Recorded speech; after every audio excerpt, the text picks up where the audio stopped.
외교전에서 중요한 거 무엇보다 성과를 내는 거 아니겠습니까? 지피지기면 백전백승. 자, 그래서 준비를 했습니다. 알고 만나자 바이든.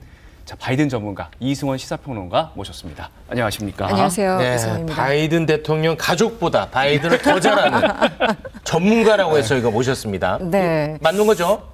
맞다고 주장하고 있습니다. 아, 좋습니다. 네. 네. 2020년에 바이든 관련해서 책을 한 권 썼거든요. 네, 그래서 대선 한 5개월 앞두고 네. 트럼프가 이길 거야라는 전망을 뚫고 제가 바이든이 이길 거야 하면서 이제 책을 맞췄어요? 네, 맞췄어요. 갑자기 신뢰도가 높아지고 있어요. 책 두 권 쓴 거 아니죠? 하나는 트럼프, 하나는 바이든 아니죠? 그렇게 의심을 해서. 조금 바꿔서. 네. 알겠습니다. 바이든 전문가. 네. 바이든 대통령이 요즘에 뭐 많이 달라졌다는데 캐릭터가 네. 바뀌었어. 뭐 어떻게 달라진 뭔가 겁니까? 우리 이제 사진이나 영상 화면을 보면 예전에 우리가 알던 그 잘 웃는 네. 좀 좋은 인상 아저씨 이런 이미지는 좀 가고 네. 굉장히 좀 신경질적인 표정과 굉장히 발언이 격해지고 있습니다. 공화당의 일부 이제 트럼프를 지지한 사람들을 이제 뭐 파시스트 이렇게 얘기를 하고 있고 또 FBI가 최근에 트럼프 전 대통령을 수사하니까 여기에 대해서 이제 공화당 지지자들이 굉장히 반발하지 않았습니까?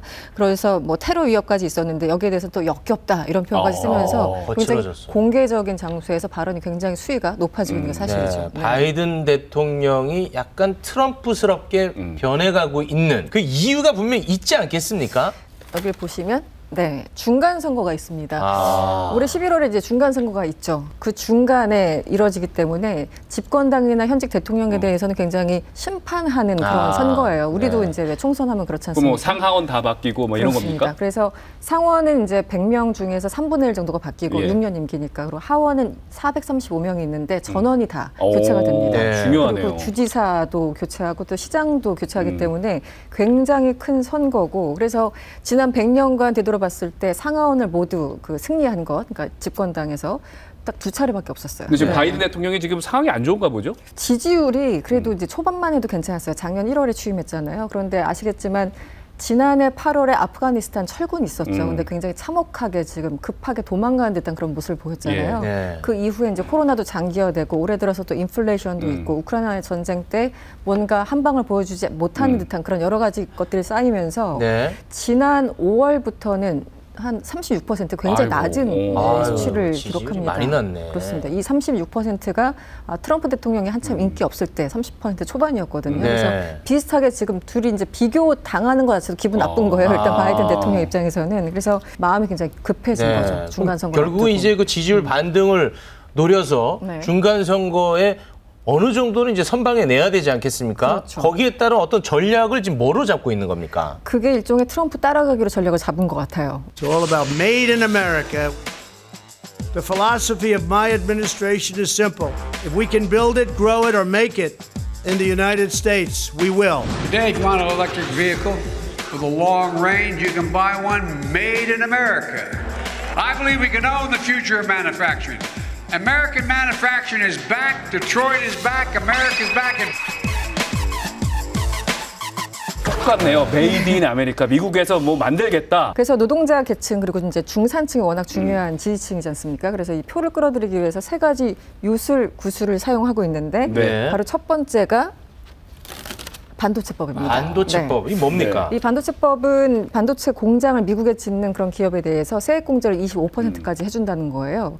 그래서 이 반도체라는 게 사실은 우리 일상에서 냉장고부터 무기, 뭐 스마트폰, 자동차 안 쓰이는 데가 없지 않습니까? 네. 그래서 반도체는 어느 나라나 핵심 안보 사항이 됐습니다. 경제 플러스 안보 사항이 됐는데 여기에 그 단서 조항이 있었어요.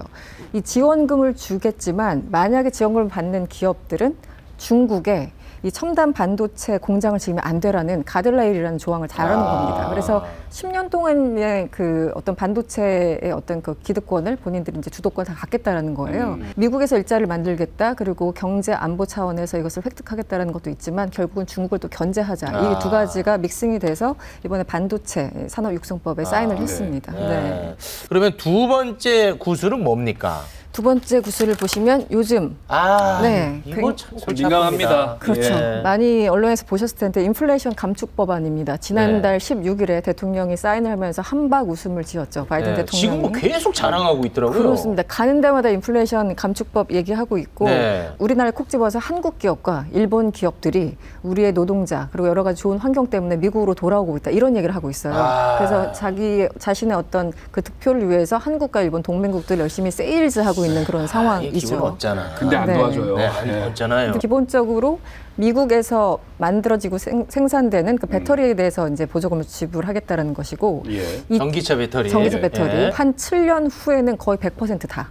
그러니까 그 재료부터 생산까지 모든 것을 북미 지역에서 해야 된다라는 그 단서 조항을 갖고 있습니다. 이것도 중국 견제도 들어간 거네요. 그렇습니다. 일자리를 창출하고 역시 중국 견제가 들어간 중국 견제인데 우리가 피해를 입어가지고. 네. 지금 바이든 중간 선거 필승 전략으로 반도체법, 인플레 감축법 이게 두 가지 구슬을 살펴봤어요. 네. 마지막 세 번째 구슬.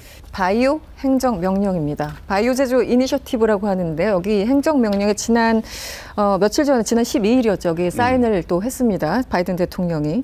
한마디로 이 바이오 분야 생명공학이 굉장히 중요하잖아요. 네. 이거는 이제 코로나 거치면서도 이런 모든 의약품, 뭐 백신 같은 거. 그런 것도 네네. 그렇죠. 그래서 이 모든 바이오 분야에 있어서는 우리가 발명한 것은 우리 땅에서 만들어야 돼. 역시 이런 거예요. 그러니까 이 얘기는 뭐냐면 보통 이제 반도체도 기본적으로 미국이 설계하면 대만이나 한국에서 그것을 네. 이제 위탁받아서 한국, 파운드리 한국. 네, 네. 만들었지 않습니까? 그래서 의약품도 이제 마찬가지예요. 지금도 사실은 SK나 삼성에서 그 미국에서 뭔가 이렇게 발명을 하면 네. 그 의약품을 우리나라에서 위탁해서 우리나라 공장에서 대량을 네. 만들잖아요. 그 백신도 많이 만든다고 그러니까. 그랬었잖아요. 네. 근데 이것을 이제 네. 못하게 하겠다는 왜 거예요. 또? 그러니까요. 지금 그러니까 배터리부터 뭐 인플레 이 감축법 설명드렸고 바이오까지 이 모든 것들이 사실은 중국을 견제한다고 하지만 직간접적으로 한국에 굉장히 타격을 주는 게 사실입니다. 미국 국민들은 당연히 뭐 좋아하겠죠. 좋아하겠죠. 그래서 네. 지지율이 지난 5월에 한 36%까지 떨어졌다고 말씀드렸잖아요. 네. 최근에는 한 40%대로 올라섰습니다. 아, 이 구슬이 효과를 발휘했네요. 효과를 어쨌든 좋겠죠. 네, 그러니까 미국 내에서는 본인들 노동자 계층이나 학생들, 진보, 여성, 중산층에 계속 소구력 있는 그런 법안을 그 7, 8월에 계속 통과시키면서 어쨌든 네. 지지율이 상승하고 있는 것도 사실입니다. 네, 근데 결국은 이제 계속 말씀드렸지만 우리가 이제 직격탄을 맞았단 말이에요. 그런데 사실 바이든이 한국에 왔을 때 얼마나 친한 척하고 동맹 그리고 강조하고 우리 현대자동차에서 뭐 미국에 예, 투자하겠다. 뭐 다 해줄 것처럼 그랬는데 이 사달이 난 이유가 뭡니까 도대체? 그러니까요. 네. 지금 현대차를 향해서 뭐 절대 실망시키지 않겠다라고 했던 네. 게 바이든 대통령이고 지난 5월에 와서 한미 정상회담 때 공동 성명에 이런 게 있어요. 안전하고 지속 가능한 글로벌 공급망을 마련하겠다라는 게 공동 성명에 담긴 내용인데 네. 지금 사실은 동맹국 우방국들의 뒤통수를 그 치고 있는 그런 법안들을 계속 내밀고 있는 거지 않습니까? 네. 그래서 우리나라에는 굉장히 여러 가지 좀 그 불편한 그런 상황들. 당장 현대차 같은 경우는 지원금이 그 나오지 않기 때문에 네. 올해 상반기만 3만 대 이상 팔았는데 미국에서 그 현대차가 그런데 그 대당 한 거의 1,000만 원에 가까운 보조금을 주다가 이제 안 준다는 거예요. 네. 그러니까 지금 단순 계산만 하더라도 올해 상반기 판 거 곱하기 2 해가지고 단순 계산만 해도 최소한 6천억 원 이상을 손해를 보고 맙소사. 있다는 겁니다. 근데 앞으로 이게 더 가속되겠죠. 아니 이제 네. 우리 입장에서 어떻게 보면 뒤통수 맞은 거잖아요. 뒤통수 맞은 거죠. 이거 네. 법안 통과되기 전에 네. 뭐 이런 법안이 있을 거라는 정보도 있었을 테고 우리 정부에서 왜 이걸 못 막은 겁니까? 그게 진짜 아픈 부분이에요. 일단 기본적으로 이런 법안을 마련했다라는 거, 동맹의 뒤통수를 쳤다라는 것 자체는 미국 입장에서는 굉장히 좀 잘못된 일이지만 이것을 미리 감지하고 로비를 해서 법안을 고치고 하는 것들이 우리 정부의 또 실력 아니겠습니까? 예. 근데 우리 정부는 소위 말 넉넉고 있었어요. 그러니까 캐나다와 일본 이런 다른 나라에서 로비를 하는 동안 우리나라는 넉넉고 있다가 8월 말쯤에 달려가가지고 이미 바이든이 지난 16일 날 서명하고 다 끝나버렸는데 입법 과정이 끝나버렸는데 뒤늦게 아차 싶어서 가서 지금 협의체를 만든다. 네. 사실상은 그 나라는 또 시행령 국가가 아니지 않습니까? 네, 어느 나라처럼. 그래서 그게 좀 굉장히 좀 힘든 나라가 아닐까, 네, 상황이 아닐까 뼈가 싶습니다. 있나요? 뭐 굳이, 네. 네. 네. 캐나다와 일본은 로비가 통했나 보네요. 그렇습니다. 캐나다 원래는 미국에서 제조되는 뭐 배터리 이렇게 얘기를 했다가 캐나다 같은 경우 로비를 해서 북미 지역에서 생산되는 이렇게 바꿨고요. 일본 같은 경우도 노조 있는 기업에 이제 유리한 그런 조항이 있었는데 우리 노조 없는 기업이 있어. 네. 해가지고 로비를 해서 결국은 이제 자기네들한테 불리한 법안을 내용들 다 뺐죠. 네. 그래서 우리는 아무것도 못 하고 있었던 근데 상황입니다. 뭐 쉽지 않겠습니다만 그래도 다행스럽게도 한미 정상회담을 앞두고 있습니다. 네. 그래도 해내야 되지 않겠습니까? 끝으로 한 말씀 좀 부탁드릴게요. 도움이 될 만한. 네. 이 동맹은 우리나라 국익을 위한 거지 이게 종교가 아니잖아요. 아, 그럼요. 우리나라 일자리, 우리나라 재산권, 안전 이런 것들이 우선이 돼야지 동맹인데 네. 저는 한마디를 하자면 이번에 대통령이 바이든 대통령 만나면 얼굴 붉힐 각오를 해야 된다. 그래요? 저는 그렇게 생각을 합니다. 왜냐하면 그냥 좋은 표정과 뭐 사진 한번 찍고 오는 게 외교가 아니거든요. 네. 그래서 얼굴 붉히고 지난 5월에 했던 말과 왜 다르냐고 따지고 그래서 네. 우리한테 유리한 내용을 하나라도 받아와야지. 그렇지 않으면 굉장히 기업이나 우리 국민들 입장에서도 일자리도 잃고 네. 여러 가지 안 좋은 일만 앞으로 펼쳐질 겁니다. 아, 그래요? 싸우고 알겠네요. 네, 아이고, 싸우고 얼굴 겁니다. 붉히는. 와, 일단 아무튼 네, 성과를 저희가 기대를 해보도록 하겠습니다. 이승원 평론가님, 고맙습니다. 고맙습니다.